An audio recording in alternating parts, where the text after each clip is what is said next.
Depende del tiempo. ¿Qué otra duda? En cuanto a los sustitutorios, ¿qué es eso? ¿Qué es eso? Y es que aprueben, pero en caso no. Ya, viendo las notas va a ser el último día de clase. El día que tome el tercer examen va a ser el subsanatorio. El último día de clase. ¿Qué otra duda? Para aprobar tiene que aprobar con teoría o práctica, no sé cómo está. ¿Sí o sí?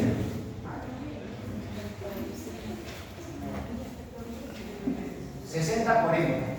60 teoría, 40 práctica. Aprueban con 14. Se le tiene los planes de no sé. Creo que para aprobar tiene que aprobar su teoría o práctica, no sé. No recuerdo. ¿Práctica? Ya, no creo que cambie práctica.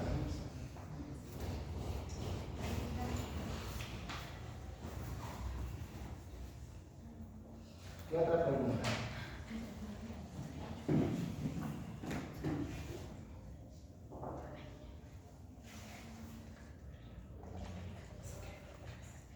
¿Qué otra duda? ¿Empezamos entonces el curso?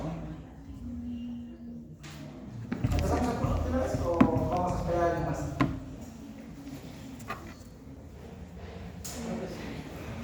Por hoy no voy a tomar lista, pero sí voy a avanzar. Por hoy no voy a tomar lista. Bueno, son 1, 2, 3, 4. Sí, ya son más de la cuenta. ¿Quién es para sus Vamos a conocidos? empezar el curso. Como ya les dije, los temas de exposición. Tiene la lista en la mano, doctor, para que se anote. Ya, la siguiente semana, entonces, de preferencia en un papel, le voy a decir qué tema va a exponer cada compañero, entonces arrancamos desde la subsiguiente. Ahora vamos a ir ganando el tiempo porque los jueves normalmente hay feriado, jueves santo, por ejemplo, son de ellos, y nos puede perjudicar. Vamos a hablar primero de lo que viene a ser generalidades. Ustedes que han pasado fisiología con honores y biología con honores, vamos a hacer un breve recuento puntual de lo necesario en lo que respecta a la biología y el desarrollo del mismo. ¿Por qué es particular? Ustedes saben que las tres capas embrionarias de ectodermo, mesodermo y endodermo están involucradas en el desarrollo de casi la mayoría, o por no decir las estructuras del cuerpo, van a influir en el oído, pero no como comúnmente se conoce. No quiere decir que el ectodermo influye en el conducto auditivo externo, el mesodermo en el oído medio y el endodermo en el oído interno. El oído tiene muchas particularidades y como pueden ver, cada capa va a dar origen a diferentes estructuras. Por ejemplo, si pueden ver el ectodermo, va a contener al laberinto membranoso del oído interno. ¿Por qué es importante? Porque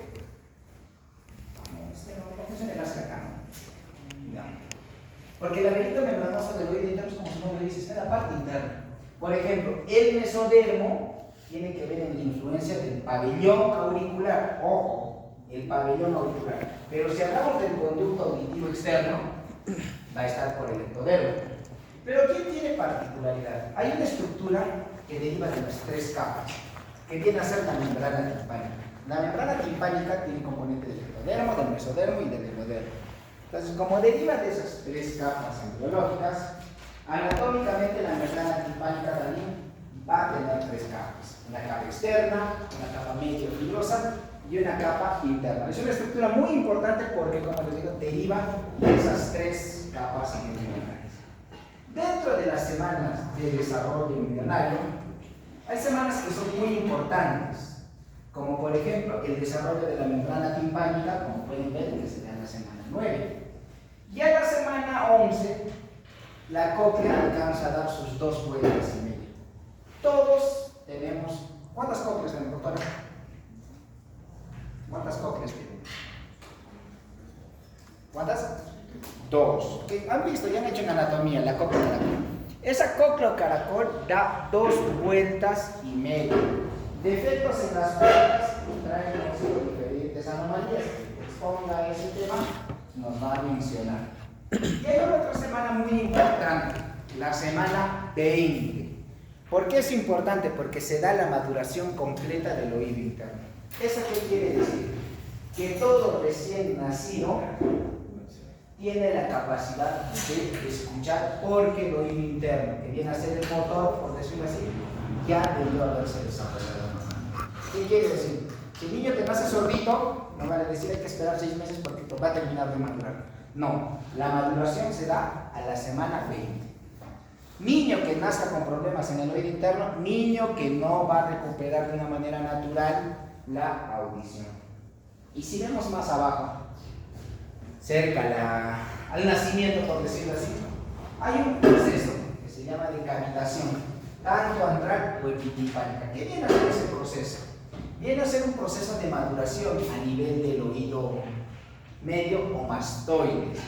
Todos en el hueso temporal tenemos una porción mastoidea.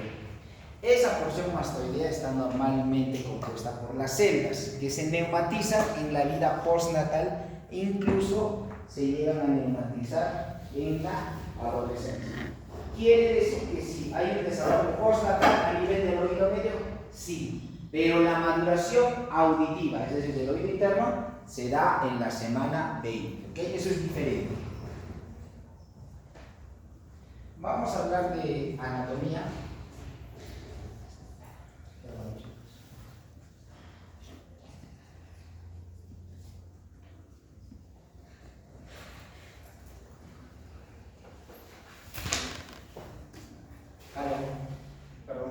Aló. Buenas tardes. Perdón, un micrófono, ¿lo puedes dejar? ¿Lo puedes dejar con que toque el guardería? Que lo deje con el guardería, por favor. Con guardería, sí, sí, hay un límite de guardería. Ahí que lo dejen, por favor.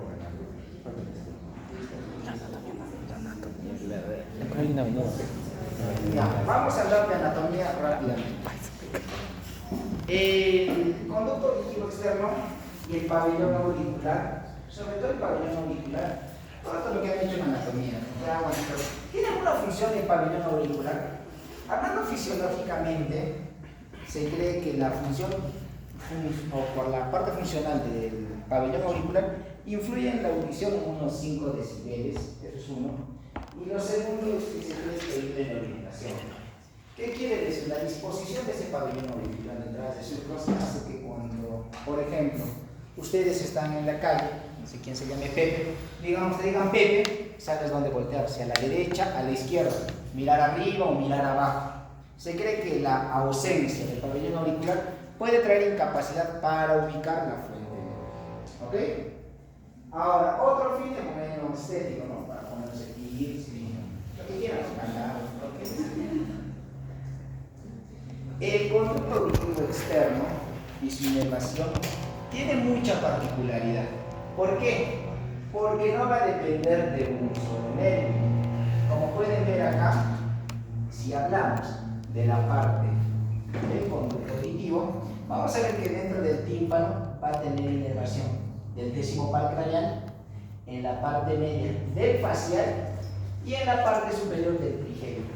Y si hablamos como reflejo en la parte del pabellón auricular, vamos a ver que interviene el trigémino, el facial y el plexo cervical.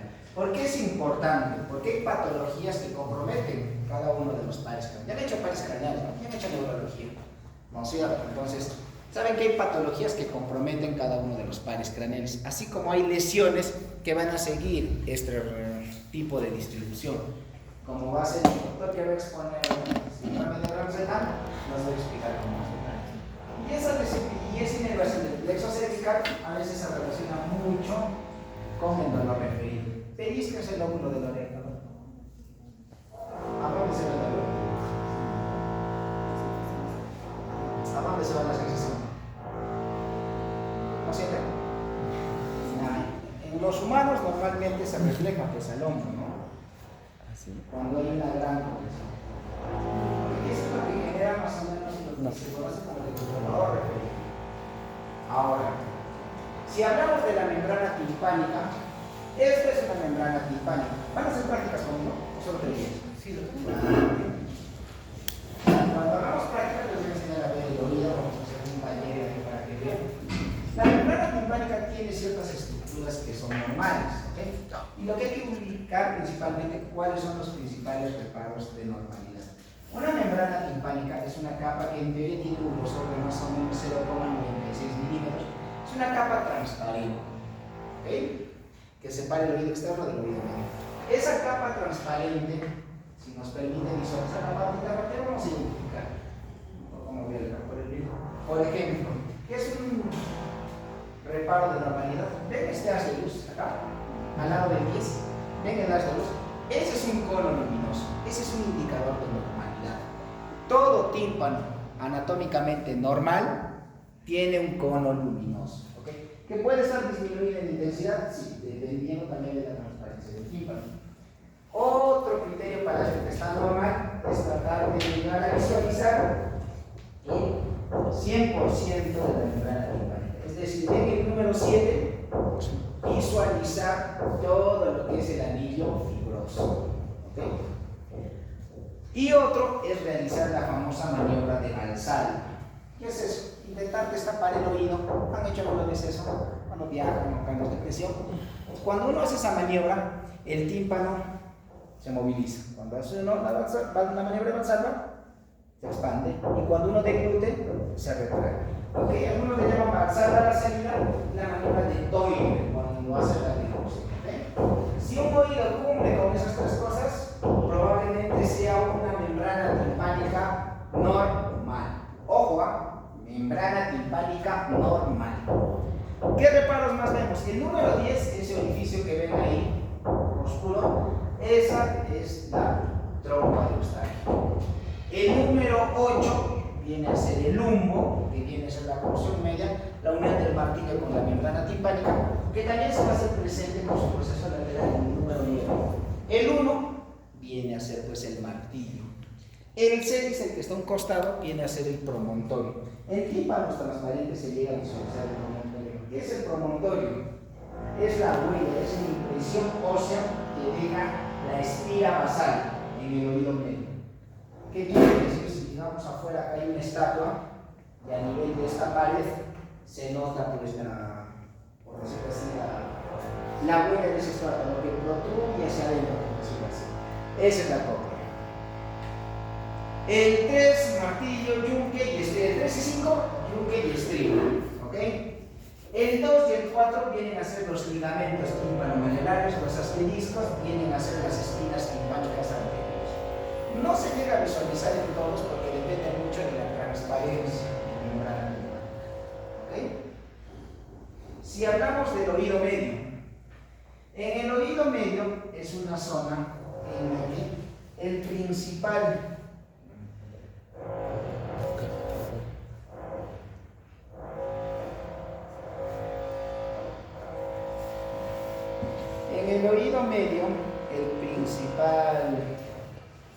habitante, por decirlo así, la principal estructura que vamos a encontrar viene a ser la cadena osicular, compuesta por el mango, martillo y estribo. Vamos a ir a la parte funcional. ¿Por qué es importante? Porque, a ver, un ejemplo. Por ejemplo, Guatemala. Ya todos han visto Guatemala, ¿cierto? ¿Han visto cómo varía la intensidad o la fuerza cuando viene? ¿Cómo se dice el ancho? El ancho, porque si no encuentro la palabra. Si ese ancho, y más adelante ese ancho se reduce a la mitad. El flujo es menor, mayor, más intenso, menos intenso. ¿Menos intenso o más intenso? Más intenso, ¿no es cierto? A menor volumen se hace más intensa la fuerza. Y lo mismo pasa acá. ¿Por qué es importante la cadena osicular? Porque el sonido pasa a ser un estímulo sonoro, una onda, que posteriormente va a terminar convirtiéndose en un estímulo químico. ¿Y cómo pasa? Eso vamos a empezar a ver. Entonces viene la onda, la famosa onda. Ustedes saben que toda onda tiene su frecuencia, ¿ok? Esa onda va a generar un movimiento acá, en la membrana timpánica. Pero ese movimiento tiene que transmitirse a la ventana oval, ¿ok? Que está más adentro. Y la ventana oval con la membrana timpánica tiene una diferencia de más o menos 60 veces el área. Quiere decir que de un diámetro así viene a reducirse a 1, 60. Entonces la fuerza, la intensidad viene a ser mayor. Y ahí es donde actúa la cadena osicular. La cadena osicular funciona como un amortiguador de esa intensidad. ¿Ok? Y hasta ahí, la onda movió la membrana timpánica y comienza a mover la cadena osicular y la ventana oval. Ahí ya se convierte en una energía mecánica. Hay movimiento, ¿ok? Vamos a pasar a la siguiente.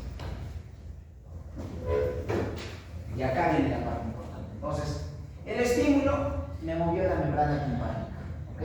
Me comenzó a mover la ventana osicular y me va a mover la ventana oval. Hasta ahí claro, ¿no es cierto?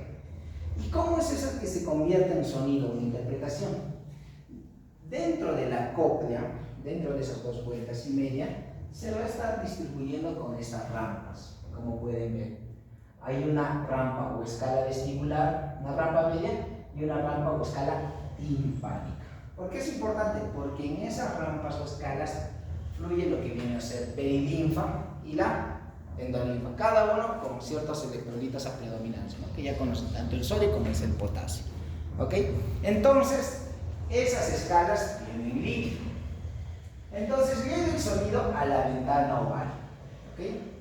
Y como ustedes ven las flechitas, es un estímulo que entra al oído. Es una fuerza que entra. Y que así como es una fuerza que entra, ese estímulo no se pierde. Tiene que llegar a salir. Pasa por la escala vestibular hasta la escala timpánica y tiende a salir por la ventana redonda. Es por eso que existen esos 2 orificios, tanto la ventana oval como la ventana redonda. La ventana redonda recibe el estímulo y al final termina eliminando ese estímulo por la ventana redonda. ¿Y cómo se da el estímulo acá? Dentro de la cóclea, dentro de sus 2 vueltas y media, va a existir una estructura que se llama el órgano de Corti, que van a estar distribuidas en toda la cóclea y tienen una característica. Cada porción está determinada a una frecuencia. La frecuencia auditiva para el ser humano, para nosotros, va entre 20 a 20.000 Hz. Esa es la frecuencia de audición normal para nosotros. Pero cuando te sacan una audiometría o un examen, normalmente se evalúa de 125 hasta 8.000. Vuelvo a repetir, la frecuencia auditiva normal en nosotros viene a ser de 20 a 20 Hz. Y dentro de la cóclea, que Spira va a salir sus vueltas, en esas 2 vueltas y media, los tonos más agudos están en la base y los tonos más graves están arriba en el lápiz. ¿Qué quiere decir? Empieza desde la base. 20.000, 19.000, 18.000, 17.000, 16.000, hasta llegar arriba a 200, 100, 1000. ¿Ok? En todo ese camino está distribuido el órgano de Corti, que es el receptor para cada determinada frecuencia. Entonces entró la onda, ¿ok? Me estimuló la ventana oval. Y dentro de eso, en la perilinfa, ustedes cuando estimulan cualquier líquido o cualquier fluido adentro, va a generar unas olas, ¿no es cierto? Ese oleaje, por decirlo así, ese movimiento de líquido va a generar el estímulo en cada una de esas ondas, ¿okay? Ese movimiento va a depender, claro, de su frecuencia, ¿okay? El tamaño de cada ola, por decirlo así, depende de la magnitud de la frecuencia. ¿Y qué va a haber en cada receptor, en cada órgano de Corti? Vamos a pasar eso. Aquí está. Esta viene a ser la escala vestibular de escala media, ¿ok? Estamos maximizando lo que hemos visto hace un momento. Entonces, quedamos que hay un movimiento a nivel de la escala vestibular. ¿Y qué va a generar? Que esta membrana, la membrana de Reissner, se movilice, ¿ok? ¿Alguna vez han jugado carnavales, no es cierto? Cuando guardan sus globos ahí en la bolsa o algo, tú sabes que a veces se te cae uno y no se revienta la que te cae. Se revienta la que está al costado o al otro lado. ¿Por qué? Porque hay un estímulo, ¿ok? Y lo mismo, mueve la membrana de Reissner y va a comenzar a mover lo que es la escala media. Dentro de la escala media, este fluido, el estímulo donde se va a hacer directamente, viene a ser aquí, en la membrana tectorial. Dentro del órgano de Corti hay una estructura muy importante que viene a ser la célula ciliada interna. Y hay otra estructura también que viene a ser las células ciliadas externas. Las células ciliadas internas que vienen a ser únicas y las células ciliadas externas que vienen a ser 3. ¿Cuál creen que sea más importante? Las únicas. El que tiene 1 y el que tiene 3. El 1.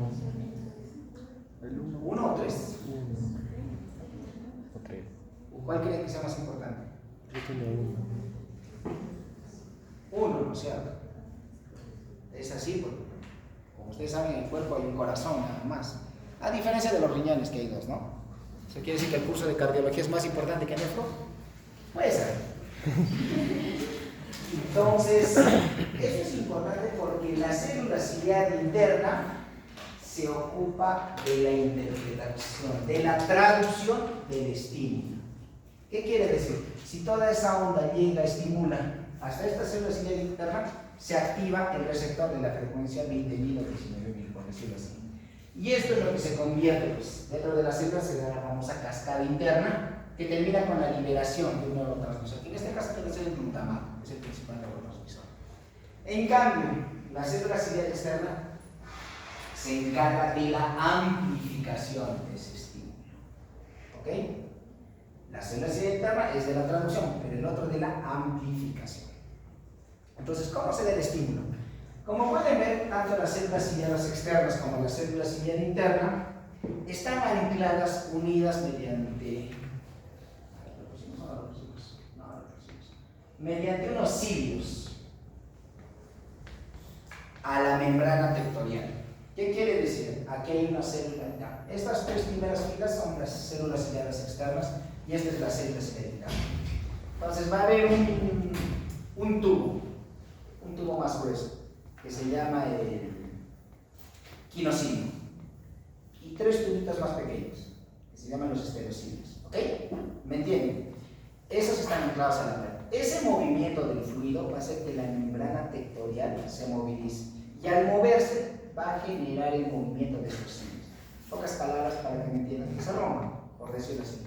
Esa ruptura, por decirlo así, genera la liberación de protocadeninas, y eso me altera el medio interno, generando la activación de canales dependientes de potasio y calcio. Entonces me genera un potencial de acción, que es lo que he hecho en fisiología, ¿no? Esa diferencia de potencial se convierte posteriormente, pues, en activación cascadita de la liberación de glutamato. Es así como esa onda sonora se convierte en estímulo. ¿Ok? Es ahí donde se libera.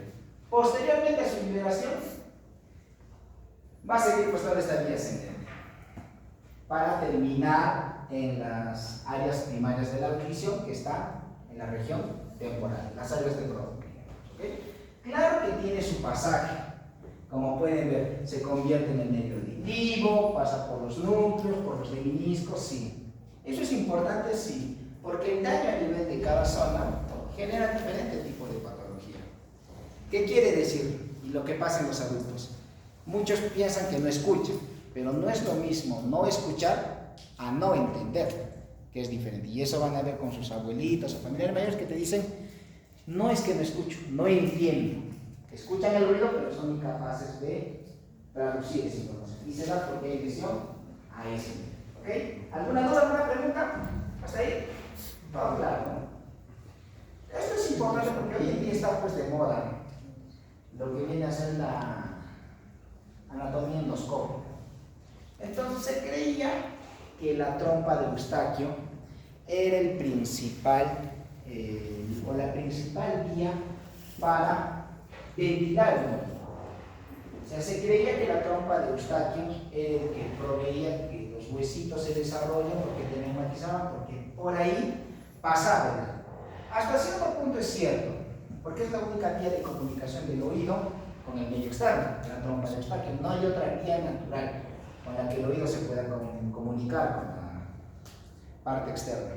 Hasta que se dio casos de personas que tenían la trompa de Eustaquio normal, funcionales, pero no llegaban a neumatizar o a desarrollar adecuadamente, lo que viene a ser principalmente, pues, las personas que ven, en este caso las células.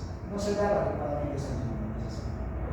Y al estudiar vieron que a nivel del martillo existe un diafragma epitimpánico.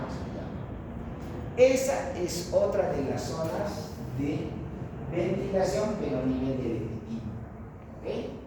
Eso se ha encontrado ahora con la anatomía endoscópica. Para algunos la dividen incluso en porciones: el oído medio retrotímpano, hipotímpano. Pero lo importante es saber que no solo la trompa de Eustaquio es el único que te da la ventilación. Sí es cierto, es la principal fuente, pero el diafragma epitimpánico es el que se encarga de distribuir el flujo, que se desarrolle normal. ¿Ok? ¿Listo? Terminamos el primer tema. ¿Dudas, preguntas? ¿Doctor? ¿Alguien? ¿No? Ya, están cansados y aburridos, nos vemos en la siguiente clase. Les voy a dar los temas de exposición. Empezamos con limpiar las diapos y ya empezamos con las diapositivas. Sí, no me pasa porque no me va a olvidar.